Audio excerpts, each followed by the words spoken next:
ही बन जाए और हमारा पारसनाथ मंदिर स्टेशन का बहुत विशाल बन जाए। ऐसा विचार सबके मन में आता है। या तो खजाना मिल जाए, या दफीना का पता मिल जाए, या दीवाल में से रत्नों की वृष्टि हो जाए, कोई रख गया हो। यही परिग्रह की आसक्ति, परिग्रह की लिप्सा, जो आत्मा पर अनंत काल का लोभ का संस्कार पड़ा हुआ है। किसका?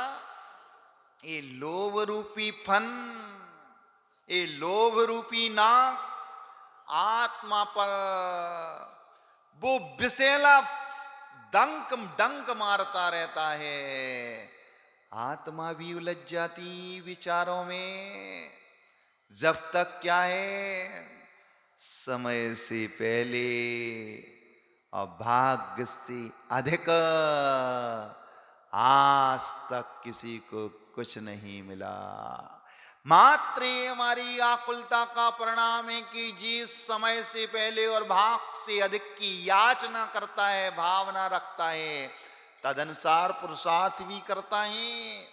यही अज्ञान है, यही भ्रम है, यही मोहासक्ति है। मोह की आसक्ति का परिणाम, अरे समय से पहले और भाग से अधिक आज तक किसी को कभी प्राप्त नहीं हुआ। मेरे भाग्य में होगा, पुण्य का विपाक होगा, दानांतराय कर्म बीच में बाधक नहीं होगा, तो मेरा पुरुषार्थ भी सफलीभूत होगा और मुझे अर्थ का लाभ होगा। किंतु क्या करें, इस संस्कार का प्रभाव देखो। जबकि पुण्य के उदय से जो मिला है वो कम नहीं है। धारणा क्या बनाना चाहिए? जो प्राप्त है सो पर्याप्त है। प्राप्त में मुझे संतुष्ट रहना है, अपर्याप्त के पीछे मुझे भाग दौड़ नहीं करना।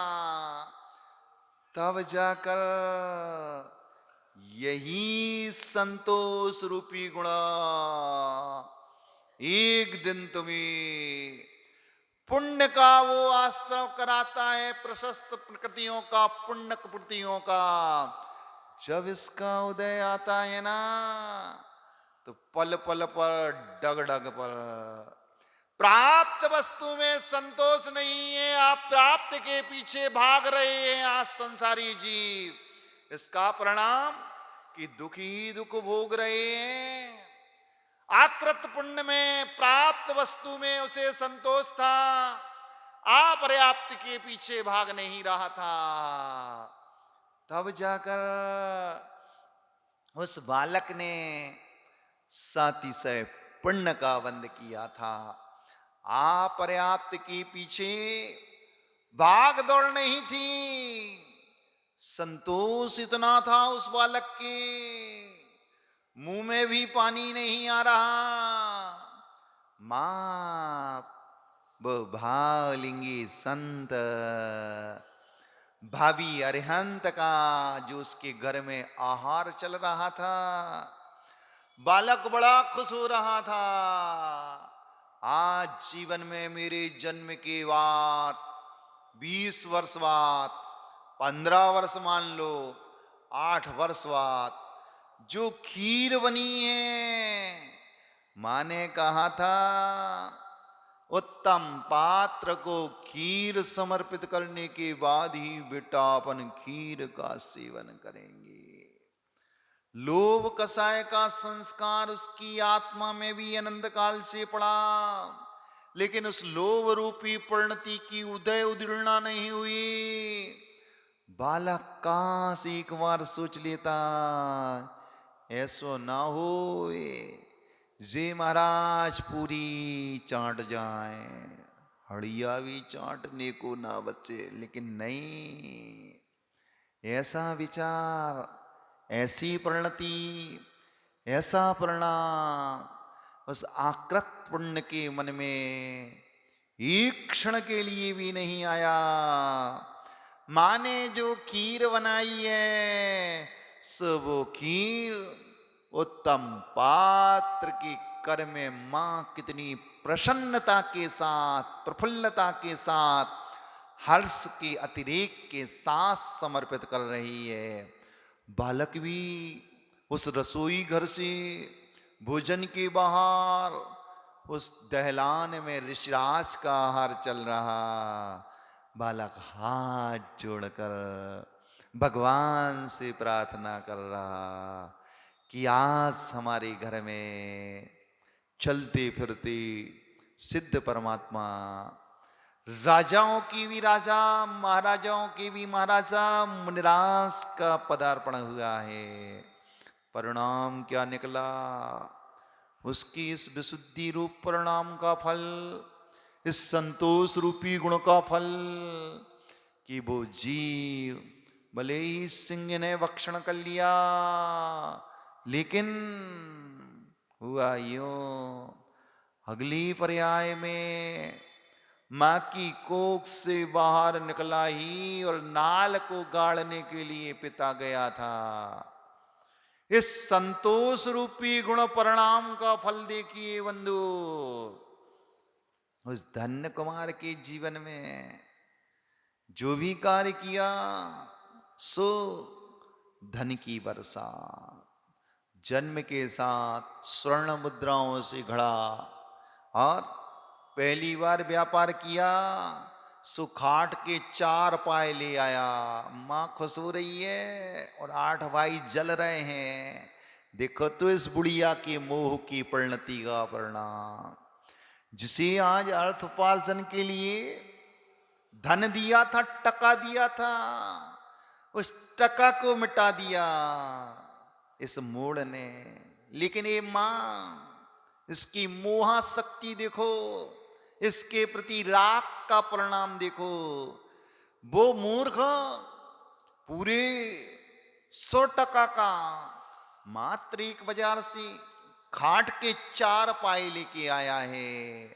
और ये मां ऐसी प्रफुल्लित हो रही है कि इसने करोड़ों की संपदा का अर्थ लाभ किया हो। मां का भी उपहास भाइयों ने किया, लेकिन मां के मन में कोई विकल्प उत्पन्न नहीं हुआ। ये पुण्य की क्रियाओं का फल बंधु छप्पर फाड़ कर मिलता है। हुआ वही, मां ने धोते धोते जैसे ही उस खाट के पाए को ठोका, वहां तो हीरों की लाइन लग गई। एक पाए में नहीं, 4 पायों में। ये होता है संतोष के साथ जो पुण्य का आश्रय करते हैं जीव। वो संतोष रूपी गुण ऐसा उदय में आता है, कहाँ स्वर्ण मुद्राएं नहीं, रजत मुद्राएं नहीं, स्फटिक मणि भी नहीं, मूंगा भी नहीं, बहुमूल्य राशि का हीरा। ये हीरे मिले सो धन्य कुमार की पर्याय में जो सीधापन और सरलता थी उसके कारण नहीं, जो आकृत पुण्य की पर्याय में उस जीव ने मुनिराज के कर में मां खीर परोसती जा रही, लेकिन उस बालक की लोक कसाय नहीं पसरी। प्रसन्न है मां उत्तम पात्र के हाथ में खीर समर्पित कर रही है। आज का दिन हमारा सफलीभूत हो गया। ये नर पर्याय सफल, ऐसा संतोष जीवन में जिस दिन आ जाता है। यही वो सूत्र को इंगित कर रहा है। ये व्यक्ति इस धारणा, इस विचारधारा वाला है, जो प्राप्त है सो पर्याप्त है। आप पर्याप्त की ओर मुझे भागना नहीं, आकुलित नहीं होना।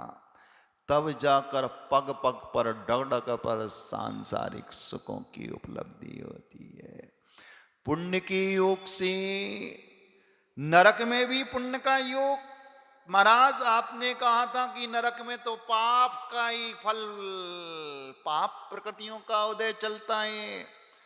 उदय पाप प्रकृतियों का चलता है, लेकिन नरक में पहुंचने के बाद ये जीव पश्चाताप करता है, प्रायश्चित करता है, आत्मग्लानि करता है, आश्रुपात करता है, धिक्कारता है अपने कृत्यों को, नर पर्याय की उस परिणति को, और यही प्रायश्चित रूपी परिणाम उसे सुवास्त्रव का बंद करा देता है और नरक गति से नारायण बनने वाली गति को प्राप्त करा देता है।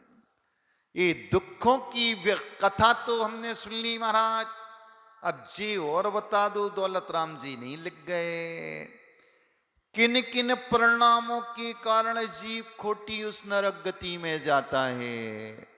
उमा स्वामी महाराज ने तो मात्र 6वें अध्याय में एक सूत्र लिखा, बहुआरम परिग्रतम नारकस्य, ऐसा बहुत आरंभ और बहुत परिग्रह के प्रति जीव की जो आसक्ति होती है, कमजोरी होती है, वो नरक गति के आश्रव का कारण है। एक सूत्र लिखा मात्र उमा स्वामी महाराज ने, लेकिन कई कई भिन्न भिन्न आचार्यों ने नरक गति के आश्रव के कारण लिखी। ये निर्माल्य द्रव्य का भक्षण भी नरकायु के आश्रव का कारण है। आंख मूझकर लोग निर्माल्य का भक्षण करते चले जा रहे। महाराज मैंने तो आज तक एक कनु का निर्माल्य का नहीं खाया। मंदिर में जो तुमने चावल समर्पित किए उसे तुमने निर्माल्य समझ लिया, ये तो निर्माल्य है ही।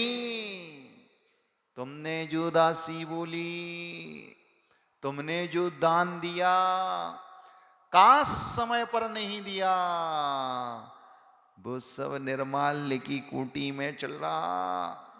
निर्माल्य द्रव्य बंधु इतना खतरनाक होता है, बुद्धिपूर्वक तो छोड़ो, अबुद्धिपूर्वक निर्माल्य का भक्षण करने वालों की क्या दशा होती है। एक कथा को मैंने सुना था, कथा सुनकर देह नहीं कपी, आत्मा कप गई। आत्मा कप गई सो शरीर में कांटे आ गए। वो कथा में बुद्धिपूर्वक उस सेठ ने निर्माल्य द्रव्य का भक्षण नहीं किया, मात्र बुद्धिपूर्वक कर्म के उदय के कारण उससे निर्माल्य वस्तु का भक्षण डायरेक्ट नहीं किया। वो निर्माल्य द्रव्य के 4 कणु के ठोना गिरने से उसकी परदनी में छिप गए।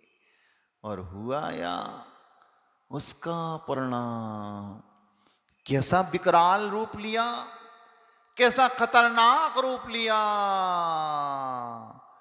एक सेठ एक नगर का वासी था, सेठ का सम्राटों का सम्राट, चक्रवर्ती का भी बाप तक कह दो तो अतिशयोक्ति नहीं होगी। इतनी संपदा, इतना वैभव, जहां देखो वहां हजारों घोड़ों को दौड़ा दो सूर्य की पहली किरण के साथ, और सूर्य की अंतिम किरण की विदा लेने के साथ सारे घोड़े दौड़ते चले जाएं। ये घोड़े नहीं जिन पर बैठकर तुम्हारा छोरा घोड़ा बन जाता है, वो घोड़े नहीं। वो घोड़े त्वरित गति से पलक झपकते ही शताब्दी एक्सप्रेस के समान भागने वाले, दिशा विदिशा में दौड़ा दो। विदिशा नहीं तुम्हारा जिला, मतलब दिशा पूरब है तो उसकी विदिशा कौन सी है? दक्षिण में जाने के लिए आग्नेय है, पश्चिम में जाने के लिए नैऋत्य है, उत्तर में जाने के लिए वायव्य है, और उत्तर से पूरब की ओर जाने वाली ईशान है। ऐसी दिशा और विदिशाओं में सूर्य की पहली किरण से लेकर अंतिम किरण तक दौड़ाओ। कितनी भूमि का स्वामी है वो, कोई उसकी थाह नाप नहीं ले सकता। ऐसा नगर का सेठ था, धर्मात्मा था। कई कई जिनालय, गगनचुंबी जिनालयों का उसने निर्माण कराया। स्वर्ण रजतमय की प्रतिमाओं को स्थापित किया, रत्नों की प्रतिमाओं को स्थापित किया। पुण्यशाली जीव था, पूर्व के पुण्य का विपाक फलित हो रहा था, वर्तमान में भी पुण्य का आश्रय कर रहा था। प्राप्त वस्तु में उसे संतोष था, पर्याप्त के प्रति उसकी भाग दौड़ जारी नहीं थी। उस सेठ ने अपने पास एक सूत भी भूमि को नहीं रखा। इतनी भूमि का स्वामी, इतनी जमीन होने के बाद भी एक डग वसुधा को भी उसने अपने पास नहीं रखा। पूरे नगर के लोगों को, जाओ जिसका जहां जी हो, इस भूमि को जोतो बो, खाओ पियो, भगवान की भक्ति करो। ऐसा पुण्यशाली जीव पूर्व पर्याय में किन परिणति, किन परिणामों से उसने सुआश्रव का बंद किया और वर्तमान में उन कर्मों का उदय आ रहा। उस पुण्य रूपी परिणाम का विपाक फलित होने पर भी शुभ अनुष्ठान में लगा हुआ है, शुभ आश्रव है। असंतोष नाम की कोई चीज नहीं है उसके जीवन में, संक्लेश का भाव है।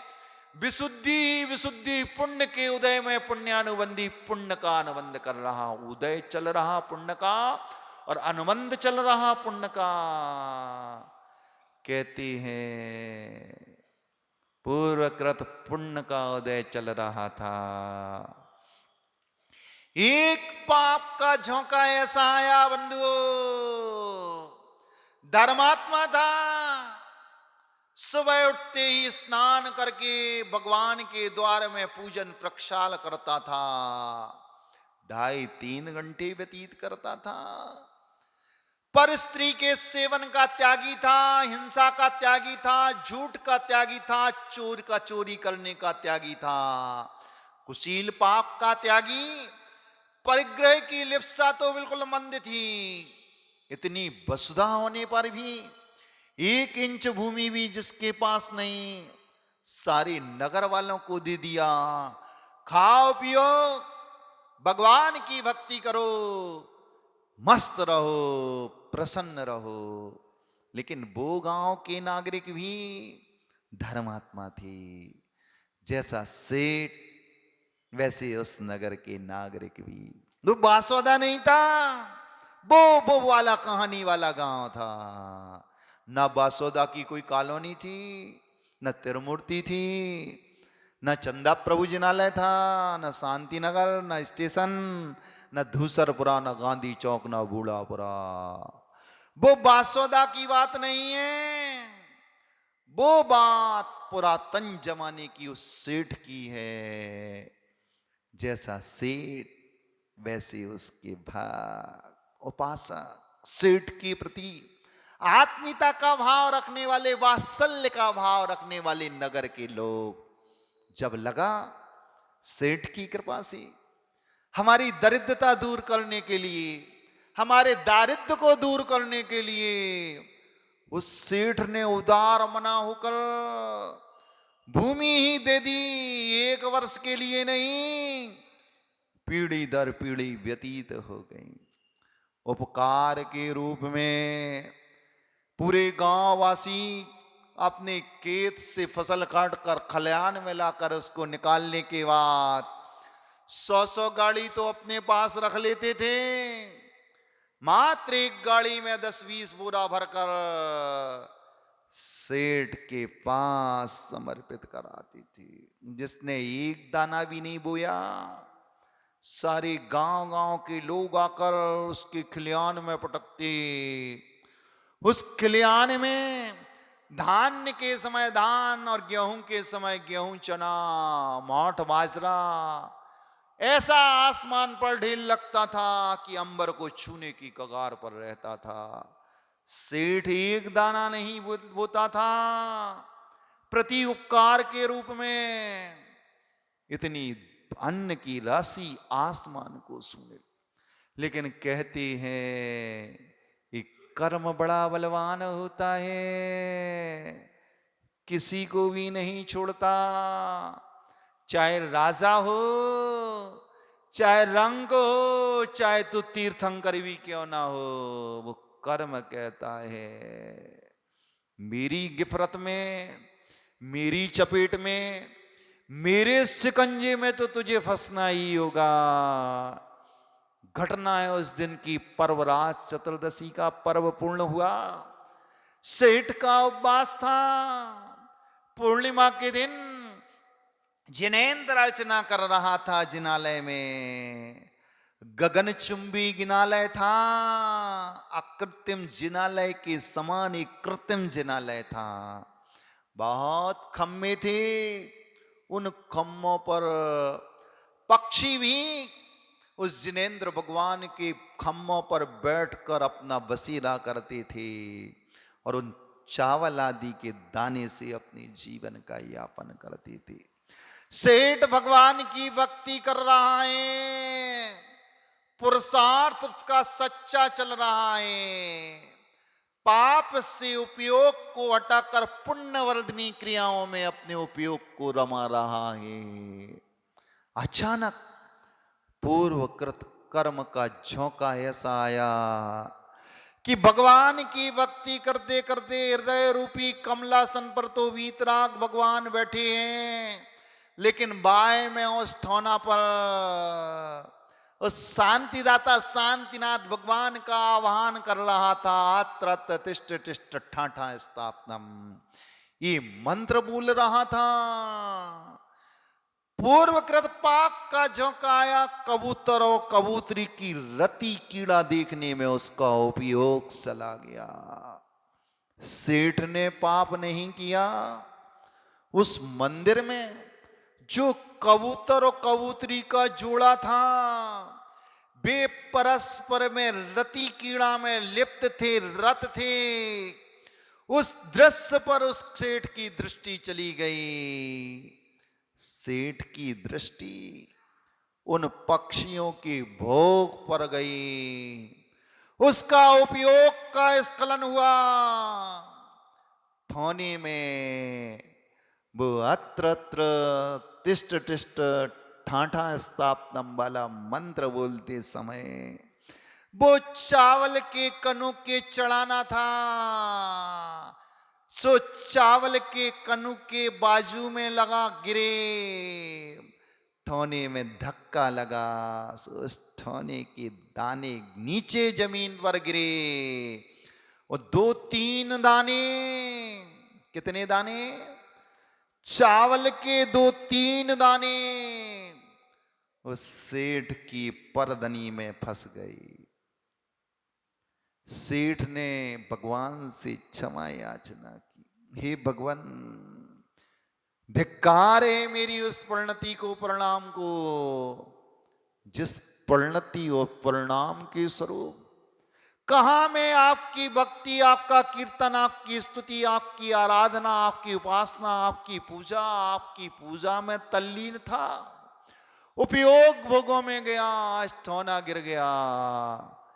चतुर्दशी का उपवास था, पूर्णिमा का भी प्रायश्चित के रूप में सेठ ने उपवास कर लिया, शांति विधान किया।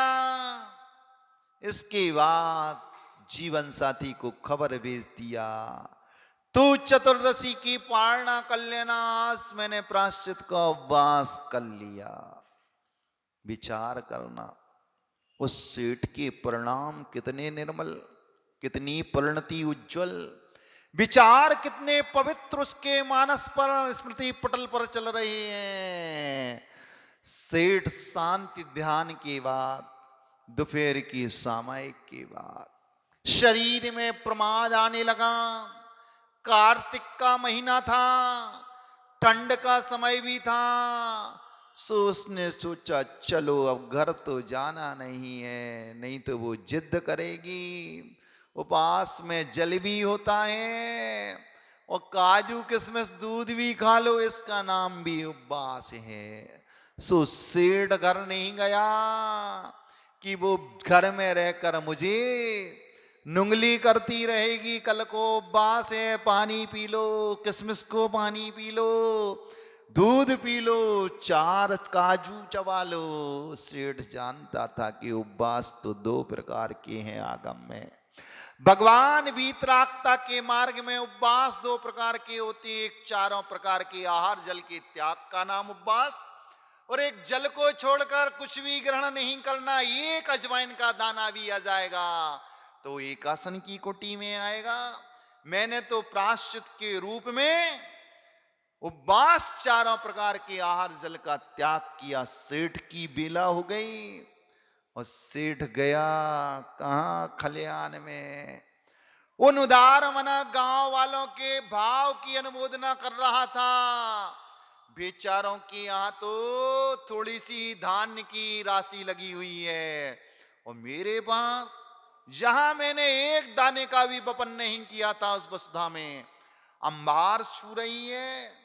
उन कृतज्ञ लोग, उन उपकारी लोगों के उपकार को स्मरण करके प्रसन्न हो रहा था। और सेठ कहते हैं आसमान को स्पर्श करने वाली धान पर चढ़ गया, नीचे उतरा, जिनालय में सामयिक प्रतिक्रमण करने के लिए जाने के लिए उसकी पूरी परधनी में वो छिक्कल सहित धान बच गई।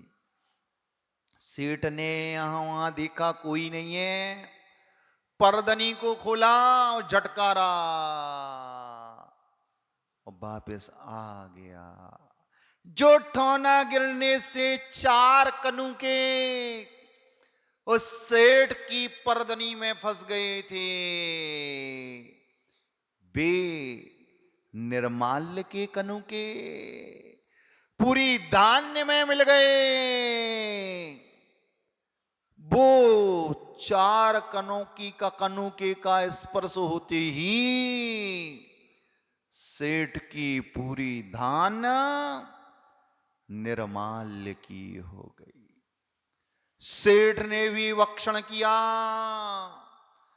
बोने के लिए पूरे नगरवासियों को फ्री में देता था, किसी से दून पे भी नहीं लेता था, आधे में भी नहीं लेता था, एक दाना भी वापस नहीं लेता था। ये अबुद्धि पूर्वक निर्माल्य का सेवन किया, परिणाम क्या निकला? अगली गर्मी के बाद, अगली तपन के बाद बरसात की बूंद भी नहीं गिरी। एक दिन नहीं, एक वर्ष नहीं, 12 वर्ष तक उस गांव में पानी की एक भी बूंद नहीं गिरी। कूप सूख गए, सरिताएं सूख गई, नदी सूख गई, अन्न के भंडार खाली हो गए, पूरा गांव तितर बितर हो गई। सब अपने आत्मा की रक्षा के लिए, अपने जीवन को जीने के लिए गांव छोड़ छोड़ कर चली गई। अंत में सेठ भी गांव छोड़कर चला गया। सेठ था, किसकी शरण में जाएं, किसको मुंह दिखाएं। सेठ दूसरे गांव चला गया, सब कुछ बर्बाद हो गया, तन ढकने के लिए वस्त्र भी नहीं बचे, पेट भरने के लिए एक दाना भी नहीं बचा। सेठ के बाकी का जितना भी 10-5 साल का जो जीवन बचा था, बंधु, अबुद्धि पूर्वक इस निर्माल्य के भक्षण का परिणाम देखिए। सेठ ने अपने जीवन काल के जो मनुष्यायु का अंतिम बंद किया था पूर्व पर्याय में, 15 से 20 वर्ष तक कैसे जीवन यापन किया। दूसरे गांव में जब लोग उस पातल पर भोजन करके उस जूठी पातल को बाहर फेंक देते थे, उस पातल में से एक एक दाने चावल को पक्षियों के समान चुगते चुगते उसने 15 वर्ष का जीवन व्यतीत किया। ये है निर्माल्य द्रव्य का वक्षण, नरकायु के आश्रव का कारण। लेकिन आज भगवान की पूजा करते हैं, बढ़ चढ़ कर जिनालयों में दान दे देते हैं, प्रदर्शन के लिए, अपने धन का प्रदर्शन करने के लिए दान की घोषणाएं कर देते हैं। लेकिन जब देने का समय आता है, लोग कसाय पसरती जाती है, उस दान को भगते चले जा। ये तो बुद्धिपूर्वक कार्य चल रहा है। जब अबुद्धिपूर्वक कार्य का परिणाम देखो, सेठ को विदित नहीं था कि ठौना गिरने से चावल के 4 कणुके मेरी परदनी में फंस गए, और मात्र उन चावल के 4 दानों का प्रभाव देखो कि पूरी राशि धान्य की उसका स्पर्श होते ही निर्माल्य को प्राप्त। आज तुम्हें भगवान की पूजा करने की ही विधि ही नहीं पता। पहले भले ही 1-2 व्यक्ति जिनालयों में पूजन करते थे, लेकिन विधिवत पूजन करते थे। महाराज, पहले महाराज ऐसे आए हों बासोदा में कि दुकानों का सारा एरियल खत्म हो जाएगा, एरियल लगा लगा के धो रहे। नहीं, तुम्हारे प्रज्ञा चक्षु खोल रहा। ये रूढ़िवादिता नहीं थी, ये अज्ञान नहीं था। पहले लोग पूजन की थाली के बाजू में एक गीली अंगोछी को रखते थे। किस लिए रखते थे? आज वो अंगोछी दूर हो गई, वो गीली अंगोछी दूर हो गई। ये अज्ञान है, मूढ़ता है, इसका नाम दे दिया। क्यों? उसके पीछे भी तत्व छिपा हुआ था, बहुत बड़ा रहस्य छिपा हुआ था। मैंने भगवान की पूजन करने के लिए जो द्रव्य को धोया है ना, उसमें काश जली अंश शेष न रह जाए।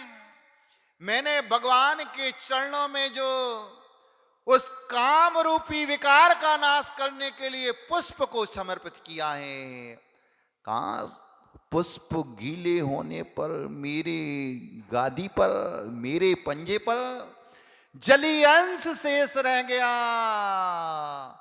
जिस थाली से मैं नैवेद्य को समर्पित करूंगा, मात्र पुष्प का स्पर्श होते ही, अक्षत का स्पर्श होते ही, वो जली अंश का स्पर्श इस गादी पर लगने पर वो थाली निर्माल्य की ना हो जाए, ऐसा विवेक तुम्हें नहीं, इन बूढ़े लोगों को, पुराने लोगों को था। सो ये अक्षत के बाद उस अंगोछी से हाथ को पहुंच लेते थे, तब जाकर पुष्प को उठाते थे, नैवेद्य को उठाते थे, दीप को उठाते थे, धूप को उठाते थे, फल को उठाते थे, और आठों का मिश्रण उस अर्घ को उठाते थे। विचार करना बंधु, ये विवेक के साथ जो क्रियाएं होती थी, वो पुण्य का आश्रय कराती थी और पाप की निर्जरा करवाती थी। लेकिन आज न पुण्य का आश्रय हो रहा, न पाप की निर्जरा हो रही। मात्र प्रतिस्पर्धा के कारण पाप के उदय में ही जीव पाप का बंध कर रहा है। इन्हें रूढ़िवादिता का रूप दे दिया। कितना बड़ा विवेक छिपा था पूजन में भी। ऐसी पूजन जो करता है वो निर्माल्य पाप से बचता है। बाकी की पूजा करते करते भी मनोरंजन चलता है।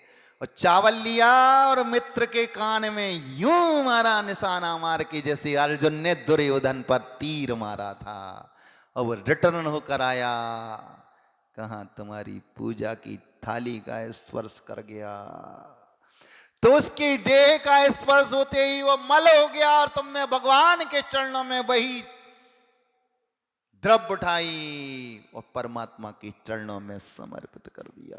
तुमने मल को परमात्मा के चरणों में समर्पित कर दिया, अब क्या प्राप्त होगा? पूजा भी विवेक के साथ जब पूजा होती है तो वो पुण्यवर्धनी क्रिया होती है और पाप का क्षय कराती है, और यही पूजा कालांतर में परंपरा से मोक्ष सुख का अधिकार दिलाती है। ऐसी पूजा कितने लोग करते, निर्माल्य से कितने लोग डरते। महाराज अभी तक तो हमने निर्माल्य को जे चावल समझे थे, चटक समझी थी, बादाम समझी थी। बंधु निर्माल्य ही नहीं है। जिस वस्तु पर आपकी मालकियत है, स्वामित्व अधिकार है, उस वस्तु को परमार्थ के क्षेत्र में समर्पित कर दिया, घोषणा कर दी। थर्मामीटर प्रारंभ हो गया, किसका? निर्माल्य का। इसलिए आचार्यों ने लिखा, इस हाथ दीजिए साथ लीजिए, खाया खोया बह गया।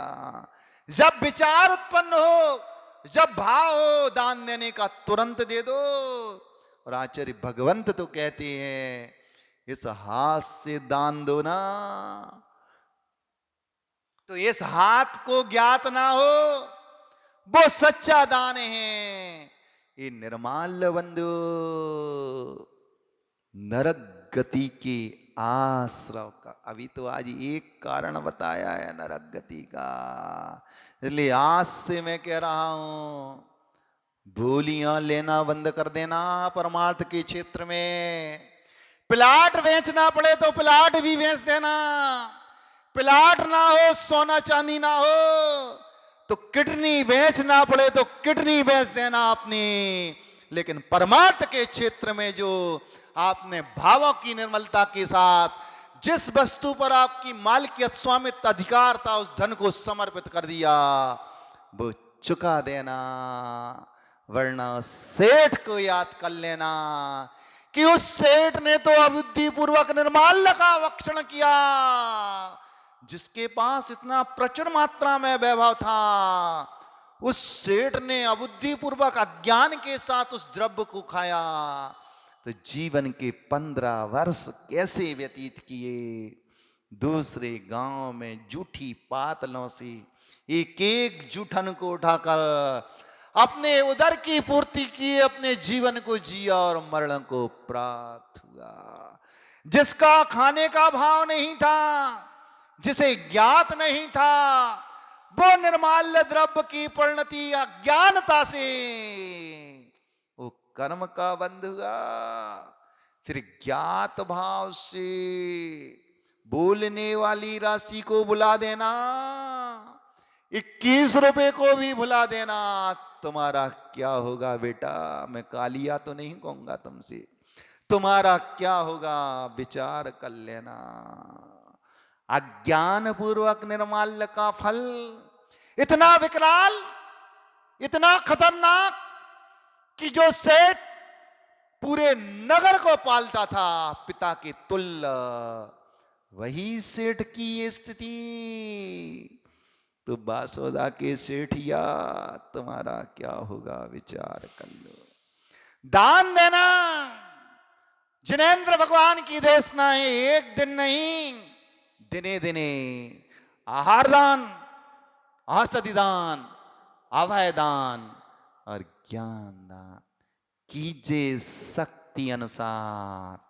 शक्ति बिना श्रद्धा धरें। आज महाराज ऐसे भाव आ रहे हैं। आज यदि रक्षाबंधन की दीपावली रक्षाबंधन के बाद का दिन नहीं होना था, आज तो दीपावली के दिन का बाद दिन होना था। और कह देते महाराज आपसे, महाराज सागर में बैठी महाराज आपको बुला रहे हैं। क्या कह देती? सागर में बैठे महाराज आपको याद कर रहे हो। छुल्लक जी 4 महीना से कह रहे हैं ना, मैं सुधा सागर महाराज के दर्शन करना है। सो महाराज कब चलना सुधा सागर महाराज के दर्शन करनी? आज सबरी बासोदा किया जाती कहने, लेकिन ध्यान रखना, मैं तुम्हारा सच्चा हितैषी साधु हूं। चोली और दामन का साथ पक्का है, 24 से नहीं, 2017 से छोड़ूंगा नहीं। जहां जाऊंगा वहां तुम्हें भी ले जाऊंगा और वहां पहुंचने का रास्ता तुम्हें बताऊंगा कि अभी तक मैं जो जो क्रिया करते चला आ रहा हूं, अज्ञानता से करता चला आया हूं, अविवेक के साथ करता चला आया हूं, आज मैं इस चातुर्मास में मात्र तुम्हें वो विवेक का सूत्र दूंगा, तुम्हारे विवेक को जागृत करने की कला सिखाऊंगा। क्योंकि वासुदा वालों से मुझे भी क्या है, धर्मानुराग है। तुम धर्मात्माओं से विषयानुराग नहीं, धर्मानुराग है। तुम धर्मात्मा हो, अज्ञानता के कारण, अविवेक के कारण तुम्हारी आत्मा का गमन कुगति की ओर न चला जाए, सुगति की ओर तुम्हारी आत्मा का गमन हो। इसलिए तुम्हारी आंखों पर अनंत काल से जो मोह का आवरण छाया हुआ है, उस मोह के आवरण पर प्रज्ञा की छेनी से, ज्ञान के हथौड़े से ऐसा प्रहार करूंगा कि तुम्हारी मोह शक्ति कमजोर पड़ जाए और मोक्ष की ओर तुम्हारी यात्रा प्रारंभ हो जाए। बुरा लगे तो तुम सबसे कहना है, शक्कर का बूरा रोज बनाना और तुम भी खाना और इन्हें भी खिलाना। लेकिन बंधु, जिस वस्तु पर मेरी मालकियत, स्वामित्व और अधिकार है, उस वस्तु को परोपकार में समर्पित करने का भाव हो। जितनी हैसियत, जितनी औकात, जितनी शक्ति हो, उतना देना। देने के बाद यदि संक्लेश होता है तो तुम्हारा पुण्य पतला होता चला जाता है। थर्मामीटर ले लेना। अभी तक जो बढ़ चढ़कर दान का भाव हुआ, दान की घोषणा करने और देने के बाद कितने लोगों की विशुद्धि बढ़ी और कितने लोगों को संक्लेश हुआ। संक्लेश जिन जिन लोगों को हुआ, उनने अपने पुण्य को पतला कर लिया, और जिनकी विशुद्धि बढ़ी, उनने अपने पुण्य को गाढ़ा कर लिया। वे पुण्यात्माएं धन्य कुमार के समान आगामी जीवन को प्राप्त करेंगी और उन्हें ढक ढक पर, पग पग पर ये संपदा उनका स्वागत करेगी। उनके चरणों की चेकरी, चार चेरी और दासी बनने के लिए वैभव पग पग पर प्रतीक्षारत रहेगा। धर्म को समझो, धर्म की परिभाषाओं को समझो। इसी का नाम विवेक है। और विवेक के साथ जो क्रियाएं की जाती हैं, वे क्रियाएं पाप का प्रक्षालन करवाती हैं और पुण्य का अनुबंध कराती हैं। अज्ञानता के साथ की गई सारे अनुष्ठान और सारी क्रियाएं संसार से पार नहीं लगाती, संसार में ही धसाती हैं। आज एक कारण बताया, निर्माल्य द्रव्य का भक्षण अबुद्धि पूर्वक करने का क्या परिणाम। इसलिए आचार्यों ने कर्म बंध की व्यवस्था में बताया, तीव्र मंद ज्ञाता ज्ञात भावाधिकरण वीर विशेष व्यस्तद विशेषा। तीव्र भाव से, मंद भाव से, ज्ञात भाव से, अज्ञात भाव से पाप का फल कितना विकराल होता है। उस सेठ ने अज्ञात भाव से निर्माल्य का भक्षण किया और ये सेठ अज्ञात भाव से धार्मिक अनुष्ठान कर रहे कि ज्ञात भाव से। यदि सारा क्रियाकलाप अज्ञात भाव से अविवेक के साथ चल रहा या ज्ञात भाव से अविवेक के साथ चल रहा, तो कुछ शून्य बटे शून्य हासिल लगने वाली है। और ज्ञात भाव से विवेक के साथ यदि तुम्हारा क्रियाकलाप चल रहा, तो क्या 100 में से 100 मार्क्स तुम्हें प्राप्त होने वाली है। इसलिए आचार्यों ने फोकट में नहीं लिख दिया कि गृहस्थपना भी खूब भोग भोगो, खूब एंजॉय करो, मात्र एक जिनेंद्र भगवान की पूजा कर लो। असंयम के साथ जीवन व्यतीत करो और परंपरा से मोक्ष का रिजर्वेशन करवा दिया। इतना सस्ता नहीं है, सस्ता मान लिया मोह की आसक्ति के कारण। ये श्रावक पना जब परंपरा से मोक्ष सुख का कारण है, जब श्रावक जीवन की सारी अनुष्ठान सारी क्रियाएं विवेक के साथ होती हैं, तब जाकर एक जिनेन्द्र भगवान की पूजा, 23 घंटे का 50 मिनट का पाप एक तरफ और 10 मिनट की पूजन, तुम भोगियों के लिए, तुम पाप को बोने वाले बीजों के लिए भी परंपरा से मोक्ष सुख का कारण कह दिया। बात रहस्य छुपा हुआ है। भगवान ने कहा सो अन्यथा नहीं है। एक पूजा भाव वासना के साथ 4 प्रकार का दान विवेक के साथ जो दिया जाता है, वो परंपरा से तुम्हें मोक्ष में पहुंचाने वाला है। पुण्य की क्रियाएं, पुण्य का फल, पुण्य भला अरिहंता। अनुष्ठान करो, विवेक के साथ करो, सारी क्रियाएं करो, हे उपादेय बुद्धि के साथ करो, तो ये दुखों की अंत का कारण है, वरना दुखों के बंध का कारण है। क्रियाएं दुखों के अंत के लिए की जाती हैं, दुखों के बंध के लिए नहीं की जाती। आज नरक गति के आश्रव का कारण। निर्माल्य द्रव्य का व्याख्यान किया। जा वाणी के ज्ञान ते सूचे लोकालो, सो वाणी मस्तक धरो सदा दीत हुंडो। हे जिनवाणी भारती तो ही जपो दिन रेन, जो तेरी शरणा गई सो पावे सुख चैन। देव भजो अरिहंत को गुरु सेवा